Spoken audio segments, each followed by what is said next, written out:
मैं नीलकमल स्वागत करती हूँ आप सबों का अपने चैनल के हिंदी मंच में।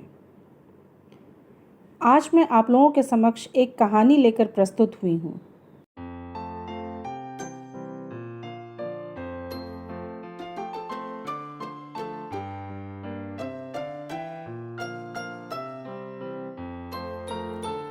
भारत भूमि वीरों की जन्मभूमि है और इन वीरों ने भारत माँ की खातिर अपने प्राण तक न्यौछावर कर दिए।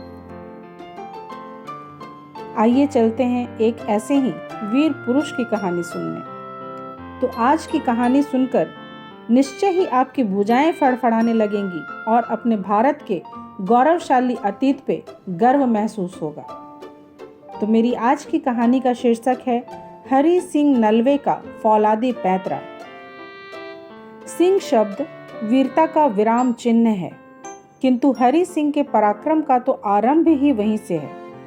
उसने क्रुद्ध सिंह को नंगे हाथों पछाड़ दिया था जंगल के खुले प्रांगण में। रावी पार का मैदान था। महाराज रंजीत सिंह शिकार की धुन में मग्न चले जा रहे थे। हरिया भी उनके साथ था। 10-20 नामी शिकारी भी 2-4 हाथ की दूरी पर दाएं बाएं चल रहे थे। इतने व्यक्तियों के एक साथ आगमन से वन की शांति भंग हुई और वनराज के आराम में खलल पड़ा। अपने घास के सिंहासन से उचक कर उसने झाड़ियों के झरोखे से झांका। सबसे आगे रंजीत सिंह खड़े थे, अतः वनराज की दृष्टि सबसे पहले उन्हीं पर पड़ी। वनराज को यह पसंद न आया कि कोई अजनबी उसकी सीमा में बेरोक टोक घुसा चला आए और उसकी आरामगाह को इस तरह पांव तले रौंद डाले। जंगल का राजा उठा और पंजे पसार जबड़े उसार झपट पड़ा पंजाब के महाराज पर व्यर्थ। आगे हरि सिंह खड़ा था। सिंह की सिंह से आंखें चार हुई। हरिया की घनी नुकीली मूछें, घूरती हुई पैनी आंखें, फड़कती लंबी भुजाएं और पहाड़ सी उभरती हुई छाती को देखकर सिंह क्षण भर के लिए वहीं ठिठक गया। उसने कनखियों से एक बार हरिया की ओर देखा और अगले ही क्षण उसने भयंकर गर्जना करके एक ऊंची छलांग लगाई। नसीब था कि उसने कृपाण से तीखे अपने पंजों से पकड़कर महाराज को लहूलुहान कर दिया होता, यदि हरिया फुर्ती से उछलकर बीच में ही सिंह से उलझ ना गया होता।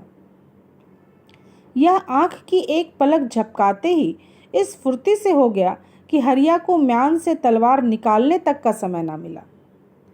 उसने बिजली की फुर्ती से सिंह के दोनों जबड़े पकड़कर अपने फौलादी हाथों से उन्हें इस निर्दयता से उखाड़ फाड़ डाला कि बेचारे सिंह के मुंह से चीखें निकल गई और वह पटकियां खाता हुआ धरती पर लोटपोट हो गया।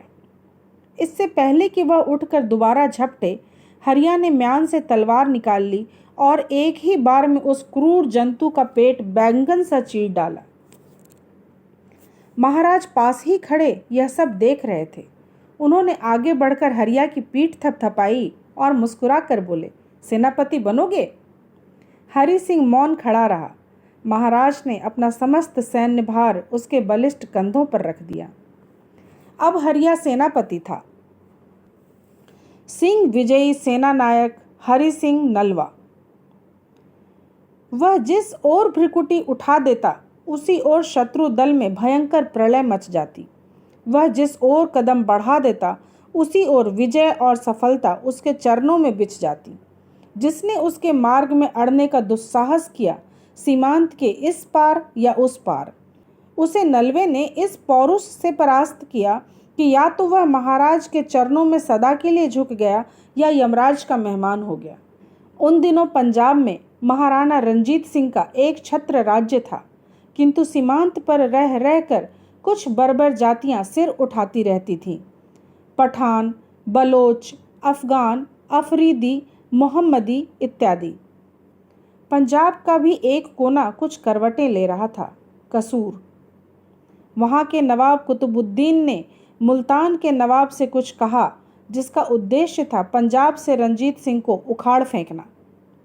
नवाब की हिमाकत पर पंजाब केसरी को हंसी आ गई और उन्होंने नलवे को संकेत भर कर दिया। नलवे के प्रस्थान का प्रलय की उठान ही समझिए। 10 फरवरी सन 1807 को उसने कसूर के किले की ओर कूच कर दिया। नलवे के नेतृत्व में 10,000 इंप सवार थे, पर उनका मुकाबला था नवाब की 25,000 पठान फौज के साथ। फिक्र नहीं, वे ईंट नचाते, भाले घुमाते पठानों से जा टकराए। तोपें गरजी, बंदूकें बरसी, तलवारें तड़पी, बर्छियां भिड़ी, सिर गिरे, धड़ लुढ़के, लहू की नदियां बहीं। और वह सब कुछ हुआ जो एक भयंकर युद्ध में होता है। 6 घंटे तक घमासान मचा, पर न कोई आगे बढ़ा न पीछे हटा। व्यर्थ ही लाशों के ढेर लग गए। हरि सिंह को यह ढील ढाल पसंद न आई। वह लड़ाई का फैसला कर देने के लिए आगे बढ़ा, चाहे इधर चाहे उधर। उसकी तलवार जो तड़पी, पठानों के पांव उखड़ते देर न लगी। कुछ भागे, कुछ मारे गए और शेष बंदी बना लिए गए। स्वयं नवाब भागकर किले में जा छिपा। नगर पर नलवे का अधिकार हो गया। 18 फरवरी को हरि सिंह ने कसूर के किले पर भी हल्ला बोल दिया। दुश्मन ने आखिरी दांव चला और तोपों के मुंह खोल दिए। आग बरसने लगी। आगे बढ़ने का साहस कौन करे? जो बढ़ा वही मरा।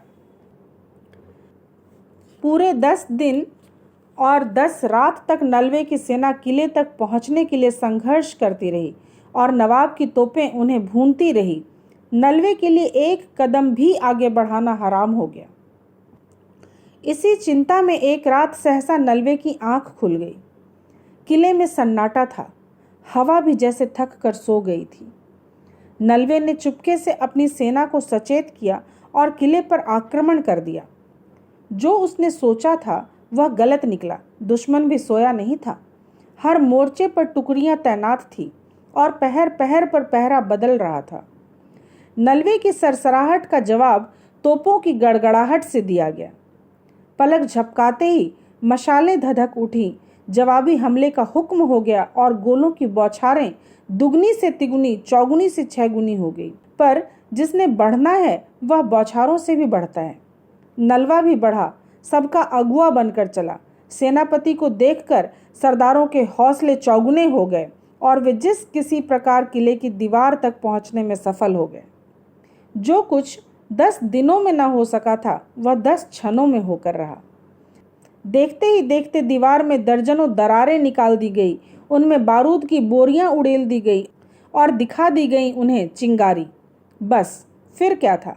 धमाके हुए, ईंटें कटकटाई, दीवारें फटी और अवसर पाकर सबसे पहला व्यक्ति किले में कूदा।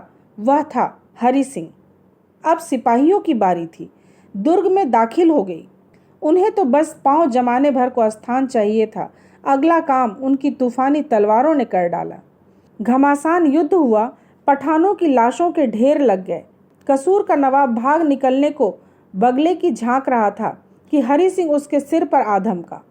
अब वह बचकर जाता तो कहाँ? नलवे ने उसे अपनी फौलादी बाहों के शिकंजे में जकड़ लिया। यह इस युद्ध का एक अध्याय था जिसके उपसंहार स्वरूप दुर्ग पर पंजाब केसरी का झंडा लहरा दिया गया। दूसरा अध्याय मुल्तान का अध्याय था, जो कि अभी तक अछूता पड़ा था। उसे सर किए बिना नलवे को चैन कहाँ। यहाँ भी उसे कसूर वाली क्रिया ही अक्षरशः दोहरानी पड़ी। यहाँ भी पहले नगर पर अधिकार हो गया, पर किला पीछे रह गया। यहाँ भी तोपों को वही आग थी और नलवे के सिपाहियों के वही क्षण प्रतिक्षण के बलिदान थे। रात का वही एक पहर, वही फौलादी किला, वही नलवा और रात के सन्नाटे में वही तूफानी आक्रमण। उसी तरह इधर तोपें तड़पी, उसी तरह नीचे सेना सरकी, उसी तरह हथौड़ों पर हथौड़े पड़े, पर किले की एक भी ईंट टस से मस न हुई। उसी तरह शत्रु तोपों की मार से सिपाहियों का सफाया किए जा रहा था, पर एक भी कदम आगे बढ़ाना मुमकिन न हो रहा था। अब क्या बने? ऐसे ही आड़े समय में नलवे का साहस चमत्कार दिखाता था। यहाँ भी वह चूका नहीं। उसने तुरंत बारूद का एक छकड़ा भरवाया। पेट के बल रेंगते रेंगते वह उसे खींचकर दुर्ग की दीवार की ओर ले गया। पीछे कदम से कदम मिलाए उसके सिपाही चले जा रहे थे। गोलियों की बौछारों से बाल बाल बचता हुआ नलवा बारूद के छकड़े को दीवार तक खींच ही ले गया। अब तड़प तड़प कर सिपाहियों के फावड़े पड़े। कूद कूद कर उनकी कुदालें चली। उछल उछल कर छैनियां छनकी और देखते ही देखते किले की दीवार में 4-6 छेद भी निकल आए। इन छेदों में नलवे ने जो बारूद भरा वह आग दिखाते ही ऐसा भड़का कि दीवार की ईंट ईंट उछलकर दूर दूर तक बिखर गई। सबसे भयंकर धमाका ठीक उसी स्थान पर हुआ जहां स्वयं नलवा खड़ा था। दीवार की दीवार सपाट नीचे गिर गई थी। उसके नीचे दबने वालों में हरि सिंह प्रथम था, अतः वह दबा भी सबसे नीचे और झुलसा भी सबसे अधिक। वह जीते जी कब्र में दफना दिया गया और इस रहस्य का तब तक किसी को पता न चला जब तक कि दुर्ग जीत न लिया गया और विजयोन्माद में हरि सिंह की तलाश शुरू हो गई। अस्तु हरि सिंह मौत के मुंह से बच निकला और मुल्तान के किले पर भी पंजाब केसरी का झंडा लहरा उठा।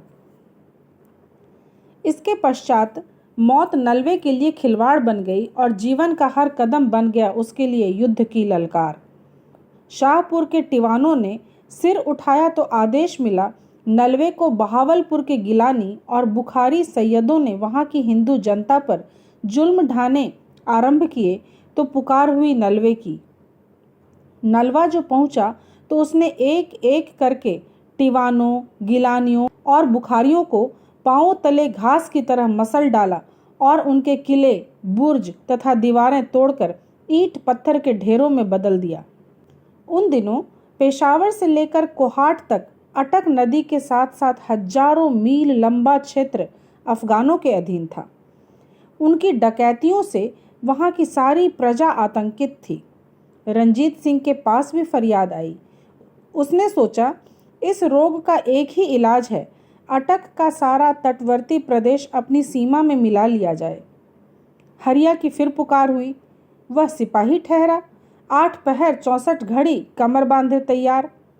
संकेत मिलते ही टूट पड़ा वह अफगानों पर तूफानों की तरह। अफगान लोग भी बड़े दिलेर और लड़ाके होते हैं। फिर उनका जर्नैल फतेह खां भी एक नामी योद्धा था। यदि वह नहला था तो उसका भाई दोस्त मोहम्मद खां भी नहले पर दहला था। नहले ने भी युक्ति और स्फूर्ति से काम लिया और तीनों ओर से आक्रमण करके दोनों भाइयों को सेना सहित घेरे में ले लिया। इससे अफगान उबल पड़े और अपनी स्वाभाविक खूंखार लड़ाई पर उतर आए।